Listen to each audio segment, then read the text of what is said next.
जय गुरुदेव, जय गुरुदेव, जय गुरुदेव।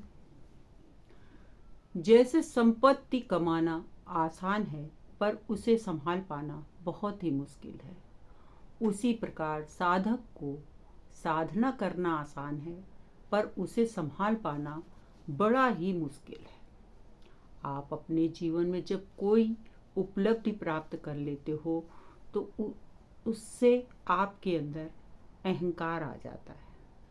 आप बढ़ चढ़ करके बताते फिरते हो, अहंकार में डूब जाते हो, तो फिर उसके नाम का रसवादन जब साधक करने लगता है और उसको अनुभूति होने लगती है तो उसे संभाल पाना अर्थात पचा पाना बहुत कठिन है।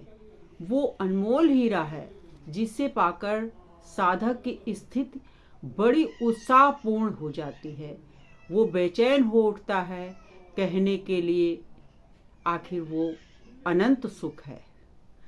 उस अनुभूति को जो प्राणी को संसार में आज तक मिली ही नहीं, कैसे उसको संभाल पाएगा। उस खुशी को प्राणी मदहोश हो जाता है।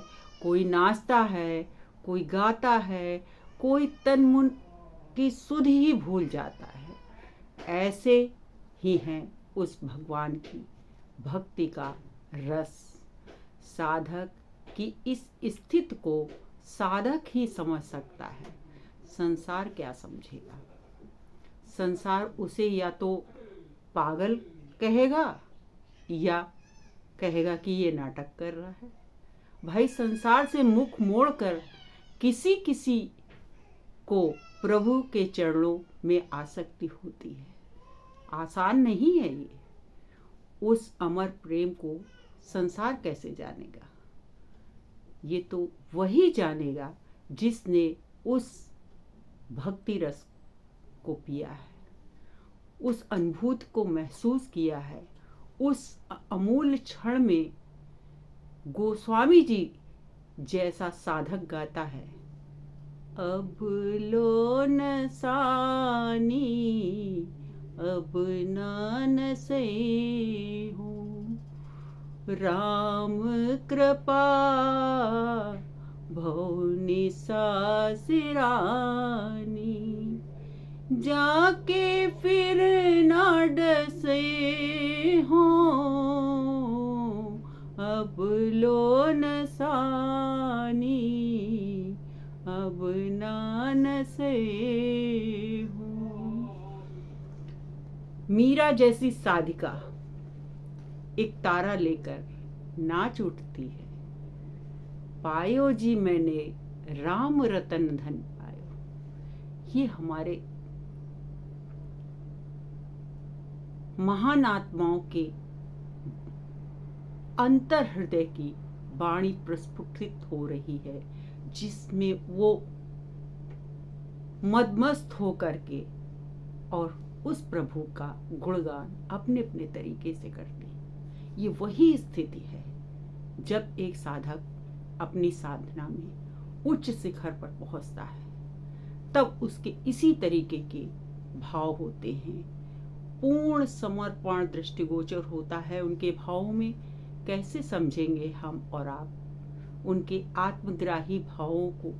हम आप तो रोज रोज अपनी अपनी कामनाओं की पूर्ति के लिए रोज रोज नए नए भगवान बनाते हैं।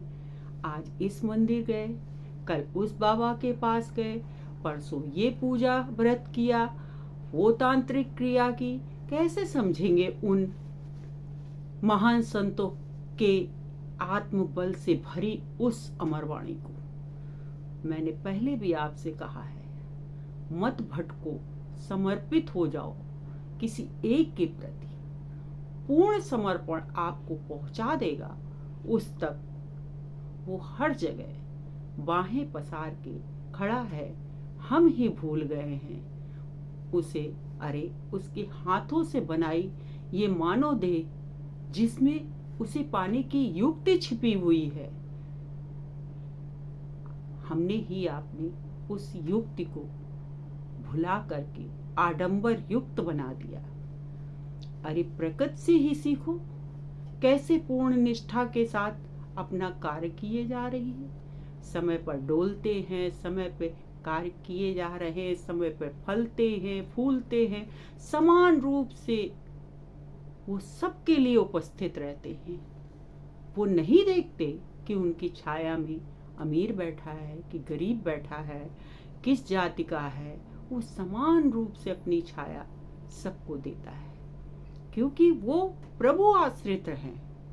पर ये मनुष्य सारे धर्म कर्म से विलग होता जा रहा है। जिसने उसे बनाया उसे ही बुला बैठा, स्वयं कर्ता बन बैठा।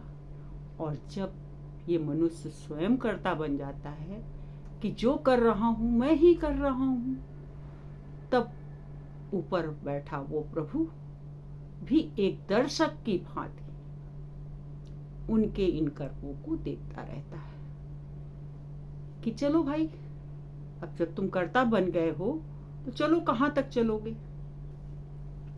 यही स्थिति मनुष्य की भूल से भरी स्थिति है, जिसको हमें पहचानना होगा। क्योंकि जब हम किसी के भरोसे हो जाते हैं, एक नन्हा बालक जिससे कि अभी इस संसार का ज्ञान नहीं है, वो माँ पर आश्रित है, माँ उसके रोने से पहचान जाती है कि इसको भूख लगी। ठीक उसी तरीके से वो प्रभु परमात्मा है। वो आपकी हर मुश्किल, हर खुशी, हर जरूरत को बहुत अच्छी तरीके से जानता है। आप आश्रित तो होके देखिए, आप पूर्ण समर्पण तो करिए, और जिस दिन आपका ये समर्पण पूर्ण होगा, उसको आप पल पल क्षण क्षण अपने करीब पाएंगे।